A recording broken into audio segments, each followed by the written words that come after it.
Right. My name is Pat Guinan. I'm an extension climatologist here at the university. My mentor, who was a professor here, Dr. Wayne Decker, came up with the idea of establishing an automated weather station network around the state. And so we started setting up weather stations in the early 90s. A handful of them, most of them were at the research farms across the state. And we've now, fast forward 25, 26 years later, we have 36 weather stations here in Missouri. They cover everywhere from the northwest corner of the state in Atchison County down to the Boot Heel. And a lot of them reside on the research farms and centers across the state.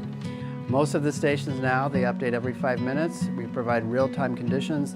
And the premise behind the network was to cater toward agriculture for producers to use that information in their ag management decisions. And some examples include a crop water use calculator. When you have temperature, humidity, wind speed, and solar radiation, you can combine those variables to estimate water loss or evapotranspiration. And what we've developed with researchers here at the university is a crop water use app. My name is Gene Stevens. I'm a professor of cropping systems extension here at the University of Missouri Delta Research Center. Yeah, we're fortunate. Missouri has one of the stronger mesoNets in the United States, and we can use that for modeling and making apps like we're doing with the crop water use app to apply the right amount of water. You don't want to apply excess water where it would run off of the field, but you don't want to lose yield. So when a farmer next morning gets up and looks at his thing, it already has the rainfall information and the ET and all that in there. So, well, at the beginning of the season, they have to go in and set up the field because the program works like a checkbook registry. The irrigations and rainfall are deposits, and ET or evapotranspiration are debits, and that's what we get from the weather stations.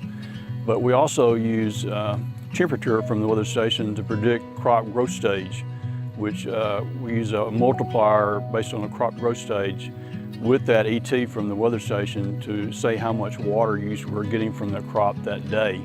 And the farmer goes in and tells her what type of crop he planted and the planting date and the soil type and the latitude and longitude of the field, so that we can use the National Weather Service rainfall grid to predict rainfall events.